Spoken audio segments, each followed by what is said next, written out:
Come on!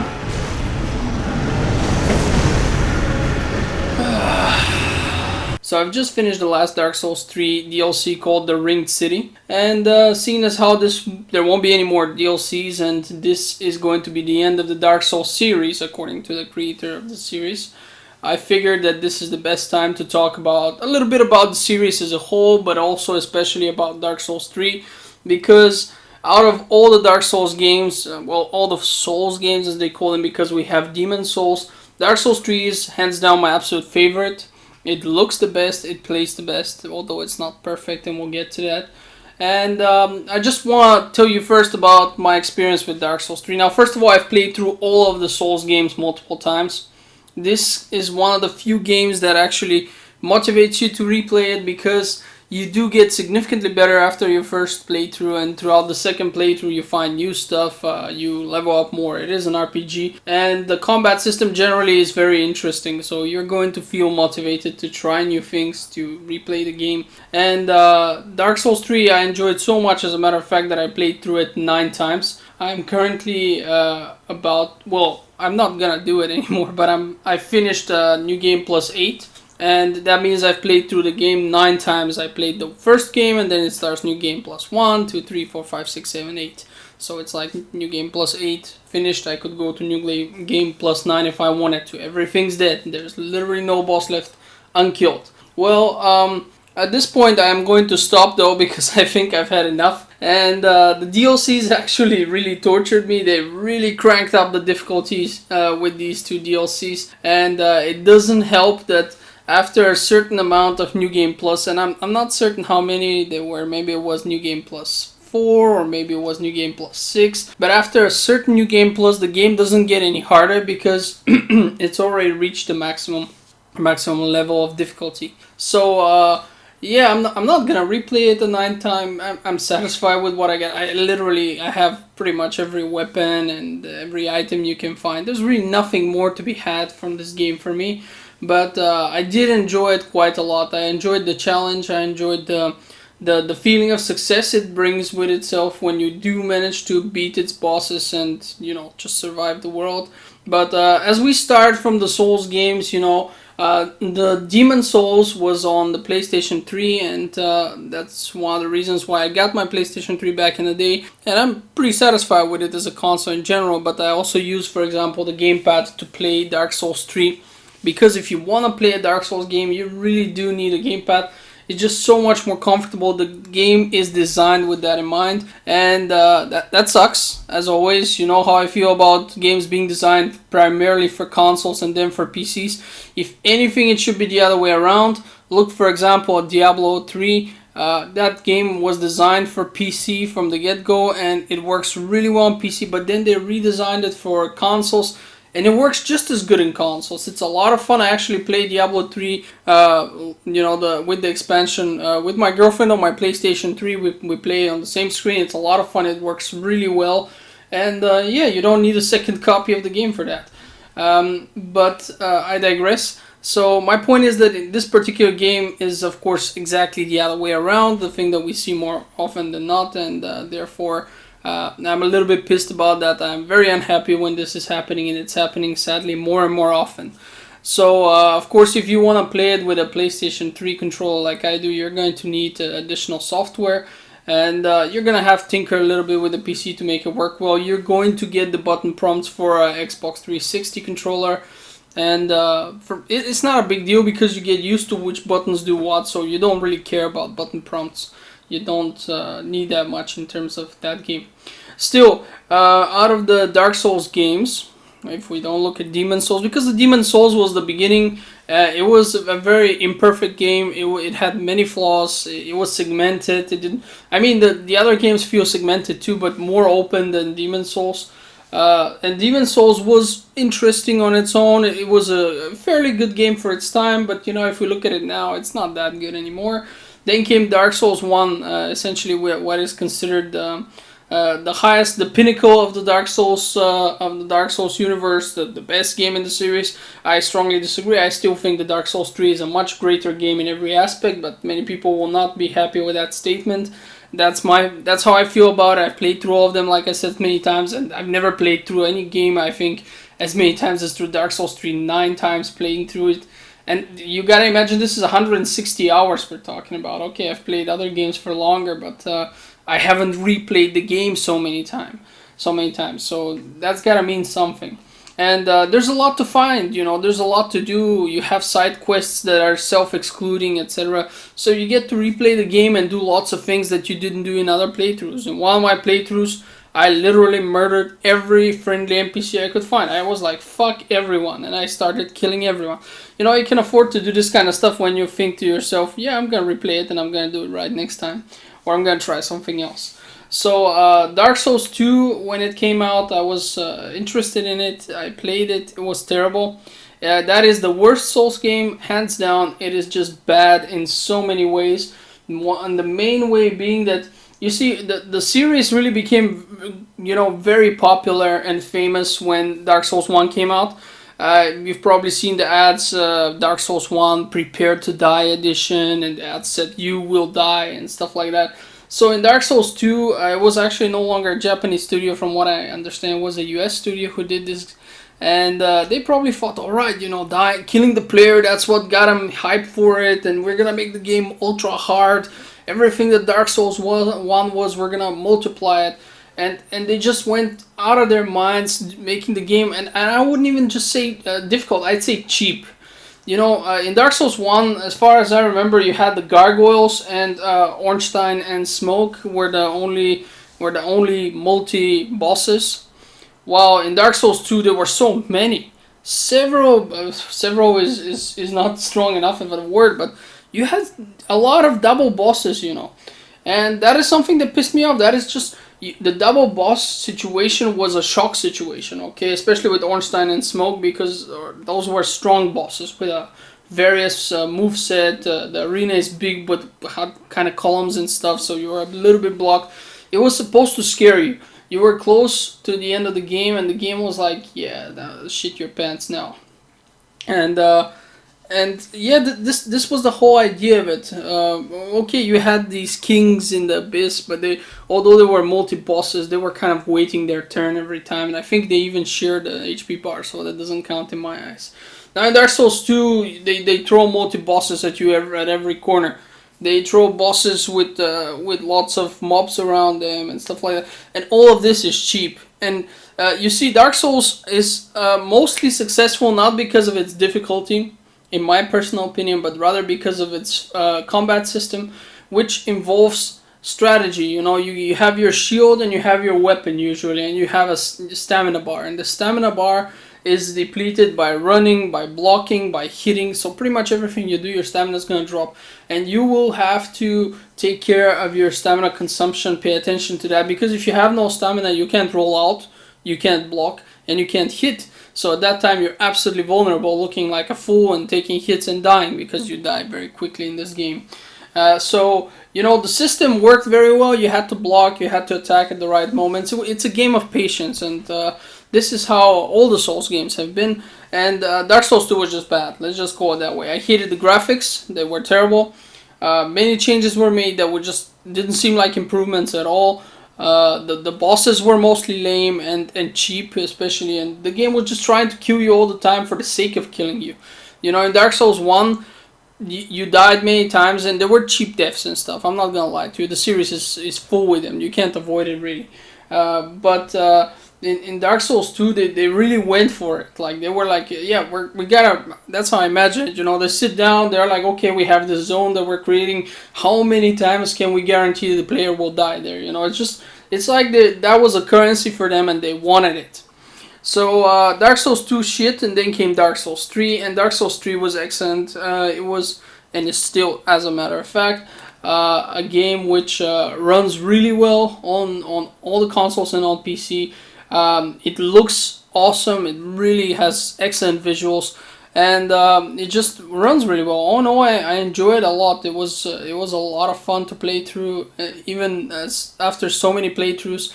After each DLC, since the DLCs came months after I stopped playing the game, I had to retrain myself. Same thing now with this final DLC. And the retraining for it, I partially had to go to other zones just to get a feel for the game again and replay some parts just to get this feel for the game, and it was still fun. I could actually sit down and play through the game one more time, and I probably will at some point later, but not right now. I got enough games that I'm actually looking forward to playing in the future here, but if I ever get bored, I would love to return to this game. Now, so let's talk Dark Souls 3 as a whole, including the DLCs. This is where the real review starts. 10 minutes of just, backstory and nonsense. Thank you all for being patient with this one. So I'm gonna go with the negatives of Dark Souls. And again, while I love the game, it is flawed as hell. It has many drawbacks, and we have to live with them, but we are not going to ignore them. One of the main things that Dark Souls has been always famous for is giving you the feeling of being in a grand fight and a grand struggle. The bosses are usually huge. They have a lot of HP. They have very aggressive attacks. Most of the attacks are not really meant to be blocked because you still take a lot of damage and stuff. So this grandeur is unfortunately very negative in the aspect that bosses are just too big and your camera is locked on. You can either have a lock on the boss, or you can you can also just not lock onto the boss and fight him this way, but this is too difficult, and oftentimes your character will just slash around and miss the boss, so you just slash in the wrong direction or block in the wrong direction, and then you're dead. And in this game that is about patience, when it comes to bosses, patience is key. The bosses have combos. They are oftentimes unblockable or not worth blocking in any case, and you gotta roll out, you gotta block them, and after you do this, you would attack, but you only have a limited window of opportunity. So you gotta hit the guys exactly when the time is right, and in order to do that, you cannot overextend. You have to hit carefully. You can just hit once or twice, and then you have to stop. If you get greedy and hit several times, you're gonna get hit back and probably die. So having huge bosses like that and a bad camera leads to oftentimes not being able what's happening. The bosses will charge you most of the time, and since 90% of the players are strictly melee players, because that's how you gotta play the game, you could go for something like in Dark Souls 1, for example, magic was a viable option. You could be a spellcaster alone and fight your way through the game with magic only. In Dark Souls 3, I would not go that route. I don't even think you can straight out be just a spellcaster. You'd still have to use melee weapons and stuff. So that's bad because the bosses are huge. The camera often locks in a weird way, and the camera will affect how you move. For example, you want to roll out of a boss, you roll in one direction, the camera immediately spins to face the boss, and that automatically makes your character face against the boss again. So with the second roll, you actually roll back into him and he kills you. So bosses are too big, and unfortunately that just causes a lot of problems, especially when the game decides to throw a few bosses at you rather than just one. If it's just one guy, it's still somewhat okay, but when there are several, at least two of them or more, or there are bosses and NPC mobs, attacking you, then you have a problem, and locking on and everything just doesn't work so well. This is where the game's generally excellent combat system starts to crumble. Now, while we're talking about bosses, I would like to also address the hitboxes, which are absolutely shit in this game. Very often, I am actually hitting the boss and he doesn't take the damage, he doesn't register the hit. And in the same way, the other way around, the boss will hit next to me and I will get the hit. So it's usually it could just be subjective that I don't notice it the other way around, but it seems to me that it's usually only when it's bad for you that this happens. I don't remember seeing the boss hit me but not taking damage. Now that would have been interesting. But the other thing around, that he doesn't hit you and you take damage, or that you hit him and he doesn't take damage, that happens, and that happens quite often, and it's frustrating because these boss fights can be really tough, and you could be sometimes this could decide a fight for you. Oftentimes actually, you would get killed by an attack that never connected, and this will infuriate you. So the drawback here is definitely that the game has the potential to anger you a lot more than many other games, also because you cannot adjust the difficulty and lower it for some setting. Although there are mechanics made so that you can help yourself a little bit, like for example summoning of phantoms, whether it is other players or friendly NPCs who will help you with boss fights, and that really does make a huge difference and helps a lot. Still, the shit hitboxes are very annoying and can pause can be a serious problem. Now, the main game of Dark Souls 3 offers very interesting environments, and you're pretty much gonna be entertained by all of them. You won't be bored with them, really. The only places that I really found boring were swamps, so that was something that I did not enjoy because of the color palette, because of how slow your character moves, because of the constant poison that you have to deal with. But this is intentional, you know. They actually tried to make the swamps more annoying, more difficult to traverse, more unpleasant to deal with. They just wanted to use that as a difficulty spike there, or just to annoy the player. This is all a strategy from the game designers. So I'm actually gonna excuse it, but not all the maps are as interesting. And as we go for the DLCs, and especially the latest DLC now, the Ringed City, I actually found most of the Ringed City to be very boring, very bland, and very unimaginative. You basically are walking through these ruins that are like, you know, collided and mixed, and there's no gravity anymore. It's like one thing is upside down, one thing sideways, you know.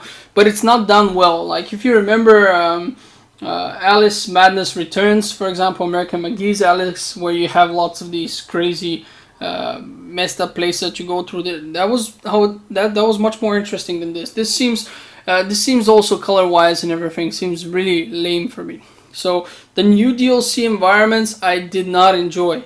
I mean, the last part where you literally fight on a field of ash. You fight the last boss on a field of ash. That's it. So I found it personally unimaginative. It could be that others will disagree with me, but I was not happy with the way everything looked. You know, also especially considering that the previous DLC had enough snow on it, and this one is kind of also snowy and stuff. So it's like they got a little bit bored there. They just had to make something. They're like, let's get it over with. The game is done anymore. We're gonna be working on Bloodborne now. And another thing that the combat suffers a lot from is that there's an input queue. I don't know why they did this. Now, an input queue would mean that if you press the button to hit twice, your character will actually start doing the animation for the first hit. In that time, you've already pressed for the second hit. And the game is queuing that action. So that means that even if, for example, I'm fighting a boss, sometimes you're frantically pressing to hit because your character is so slow. You press 2 times, but you actually just wanted the first strike only. You decide you want to cancel. You can't. Your character will hit twice before you have control over him again. So if you press twice the button, you know, and you have to watch the animation for both hits, you can't cancel one of the hits. Even after the first hit, you can just say, okay, the second hasn't started, I want to cancel it. No. You're going to watch it, and you're going to watch that boss turn around and smack you so hard in the face, and you're going to think, come on, this is so stupid, why? And that's one of the ways the game kills you, the input queue. I don't know why they did this. There is no logic in it. I mean, it would be cool if you could cancel it, like if I pressed anything else to cancel the second command. That would be nice, but no, you cannot do that. And there's also something else that infuriates me in this game, is the fact that the game decides that, you know, certain animations are about to start, like you see a swing about to come, and you press to roll out, and your character does nothing, because essentially the game has decided your character will be hit here and he will die. So it takes control from your character away from a time from which you could actually avoid it still. It just decides, no, that's it, you're dead. And you have to sit and watch how the animation of the enemy, you know, goes through and kills you. This is very cheap. It feels extremely unfair, because usually most of the enemies that you'll be fighting, most of the problems you'll be dealing with will be around seeing and recognizing the tells of certain attacks and then reacting just the right time. You know, there are also audio cues, visual cues, but sometimes it's not a cue, it's the beginning of a full-blown animation. You think it's a cue, but actually as soon as the swing starts, you're already dead. You can't do anything. And this is rare. This is not all the time, thankfully. It happens though, and when it happens, it's frustrating because it's a game that punishes you hard for dying. You collect souls from everything you kill, and souls are your currency for leveling up, for buying stuff, there for everything. And as you die, everything that you killed will revive. the souls that you were carrying will drop exactly where you died, and you have to fight your way through to the location where you died in order to recollect your souls. And if you die a second time, the initial first souls are gone, and that's it, over. And that really sucks. And it's not good that there are so many weird things with generally such a good combat system that take away from a pleasure. Because just imagine playing and you're like, yeah, this works really well. I'm blocking, I'm hitting, this feels fair. And then suddenly there's an animation. You are like, avoid, block, roll out, what's happening? And your character's just sending like a dumbass, getting stabbed, dying. Then there's another thing that happens where you press twice attack, and then you want to cancel the second attack before you even started, but your character's like, trying to stab like a dumbass and getting killed. So you're going to recognize these problems, and they're going to annoy you and frustrate you, and this shouldn't be. This is the third installment of the game, but many of these problems have actually existed since the beginning of the series. Like, for example, the hitbox issue, where the enemy hits next to you and you die. You take the hit, and it's just unfair. Now the unfairness continues though with inconsistent game rules. For example, some enemies that are big, when they strike, they hit an area of effect. They hit next to you, you're gonna take damage. So you could say it's a shitty hitbox, but I think that in some enemies it's intended that their blows are big and they hit around themselves and they hit everyone. And some of them will hit your enemies as well. So like if you have a big guy and lots of small guys, and the big guy smashes into the ground, he will actually hurt the small guys as well. And that's absolutely okay. That's absolutely fair. That's how it should be. But then you have the same exact situation where the big guy is mashing around like crazy and the small guys are unaffected by it.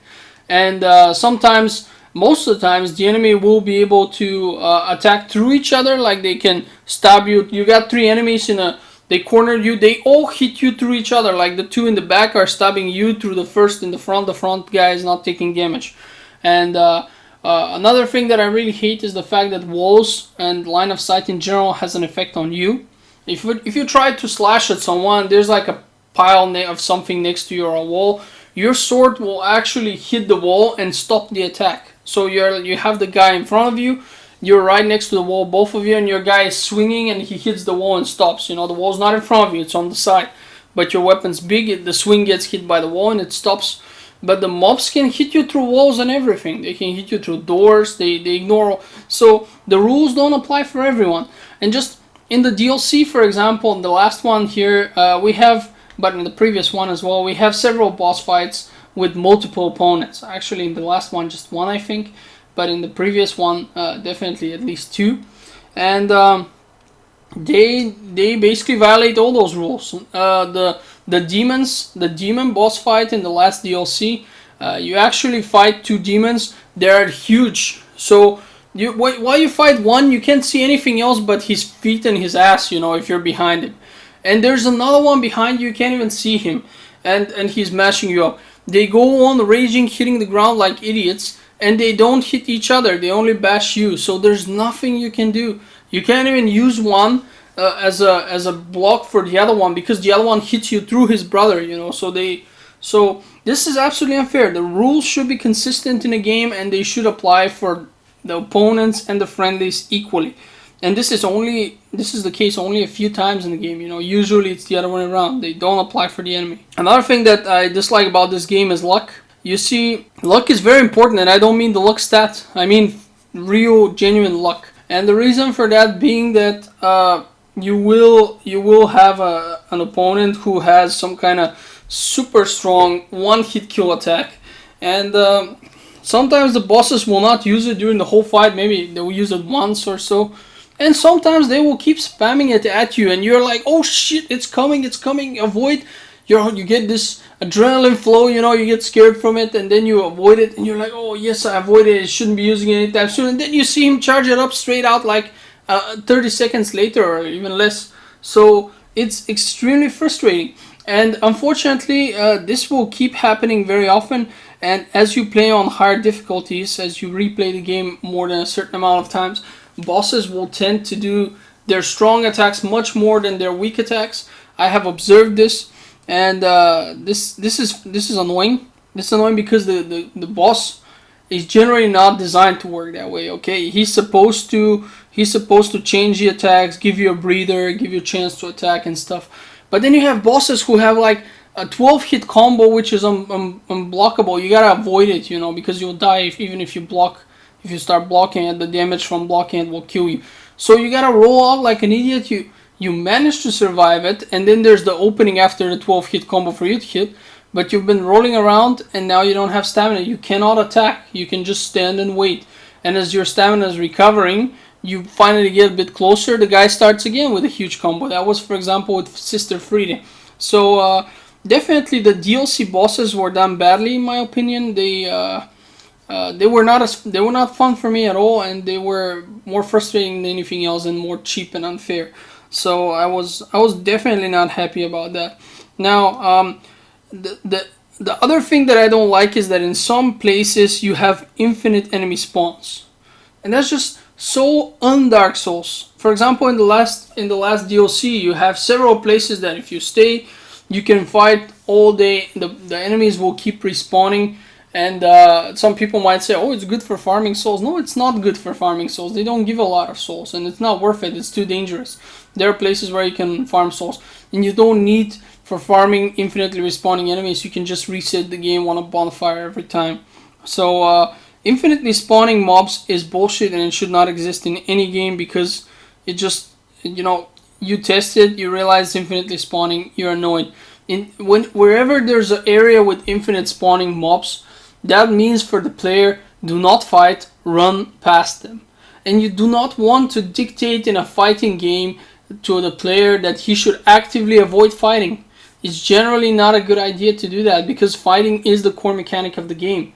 Now, most players will actually choose to run past many enemies because either they're not worth it because of the souls, they're too difficult to fight, etc. And that just, in my opinion, that's already a sign for bad design if in a fighting game people choose not to fight, unless I guess you wanted that. But the Souls game doesn't really seem that way to me. But when you create an infinite spawn point with many enemies on top of that, what you're essentially doing is you are not encouraging the player, you're telling him this is the only way you can do this. You don't have another choice. If you stay and fight, you die. Because you will die. They will overwhelm you. I've tried. I'm not the best player, but you can trust me. No player can hold on for an infinite amount of time. So, there's no discussion there. Another thing that I don't like in Dark Souls 3 is specifically the fact that magic is not as viable as it used to be in Dark Souls 1. I'm skipping Dark Souls 2 comparison because it's a really bad game, so comparisons are inappropriate. Magic is not as viable in the sense that you can't actually use it to fight your way through. You can only use it as a supplement to your fighting style, but you can't say I'm a mage, I'm gonna call my character Gandalf and I'm gonna go spellcasting my way through the game. It's just not viable. It's not gonna work. I mean, I've tried it. Maybe I'm just really bad at it, but I don't think there's anyone out there who walks around with a staff and a chime and just casts spells and that's how he beats the whole game. I honestly cannot imagine that happening. If anyone wants to prove me wrong, go ahead and do, but you have to tell me that, the condition is not that he can defeat a certain boss or he could pass an area. The player has to be able to go from start to the end by using only spells. And I don't mean that as a challenge. That should be a viable option. It should be a possibility for you to say, hey, I want to go spellcaster and this not be too hard or exceptionally, related to doing any tricks or constantly bonfiring and stuff or running past most enemies. It should be like a normal playthrough the game, not a challenging playthrough like you've seen many in speedruns and stuff like that, which is cool, but it's not what I'm talking about. And my number one criticism, and this is gonna be the one where people will probably get pissed and challenge my views, but I want to make it known, is the story. And yes, there are channels online who are devoted to supposedly the story of Dark Souls. There's a huge lore and it's so rich and it's so interesting and told through the items and stuff. That is bullshit. For me, it is bullshit. It's lazy, it's not intricate, it's not original. If you want to tell me a story, do it properly. Don't, write descriptions of items and leave me to read all the descriptions of the items and then weave the story together from that. Don't make me watch YouTube videos Don't make me read wikis to understand what the game is about. I want to know what the game is about from the game. You know what I mean? If you watch a movie or you read a book or play a game for that matter, that is the point that I'm making anyway. And at the beginning of the game, it just tells you I'm very mysterious, you know, or the book or the movie. And at the end of the game, it says, well, I work in mysterious ways. That's it. You figure shit out, you know. Basically, you watch the movie and now you gotta watch other movies to understand somewhat what's happening in the first movie. And even then, it's not clear. The same with the book, you know. This is nonsense. Make a good game, make a good story, and tell the story. Now, something that they like to do in Dark Souls is they like to utilize characters which look very weird and don't look even humanoid in many cases. And it seems to me that they do this. You will notice that their faces are either completely covered or they have absolutely no facial animation or anything like that. And I believe that the reason for that is simply laziness or cutting cost. They don't bother with this stuff. It still works because the Dark Souls universe is crazy, so you have these people that look like turtles and like monsters and whatnot, and it's acceptable. So I'm gonna let that one slide, but still the story is hidden. The story is hidden so well that I couldn't find it most of the time. And I bothered looking to some extent. You know, I am not happy with that. If you're going to give me a story, do it properly, do it well, and I will judge your game positively in story amounts. Now this is the best example of an excellent game with problems and a bad story. And I say a bad story because you might have the best story in the world. If you can't tell the story well, I will not be able. You know how you have a friend and he wants to tell you a joke and he's like, oh, this is a hilarious joke, I'll tell it to you. And then he's halfway through the joke, he's like, no, wait, I'm going to change that. And then no, that. And then his intonation is bad. And then he's not so funny. And at the end of the day, it might have been the best joke in the world, but he ruined it with the bad presentation of the joke. So it's no longer funny. This is what's happening here. Even if the lore behind the game is the best lore in the world, and your character has such an awesome backstory and everything, whatever, you know, you will not be able to appreciate because it was not presented to you in a way. I am not a fan of spending 160 hours in a game and not knowing what the hell I was essentially doing. Now just killing stuff, collecting souls for whatever reason. In Dark Souls 1, at least they bothered a little bit to tell you roughly, what was going on. And I mean, in Dark Souls 3, you essentially also kind of defeat the last guy and rekindle the flame and whatnot.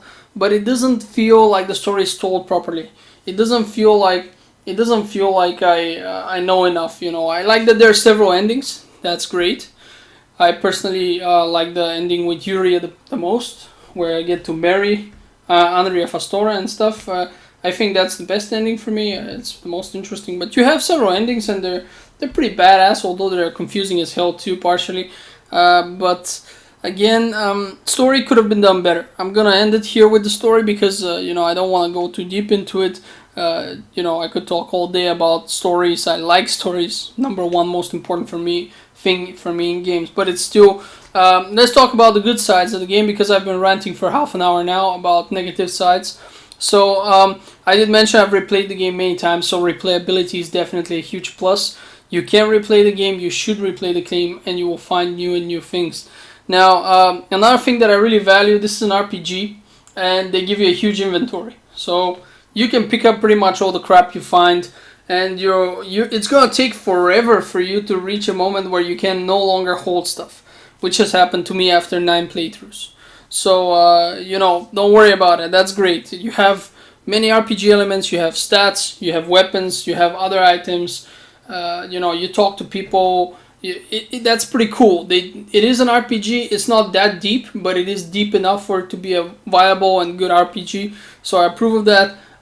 You have fast travel in the game, and this was available in all the Souls games, but in Dark Souls 1, for example, it came later. I do like that you can do it from the beginning now, although this causes the game to be more segmented, but I still approve it. I think it's pretty nice. Then another thing that I like is that you have shortcuts in the game, also a typical thing for Dark Souls, but the shortcuts work really well.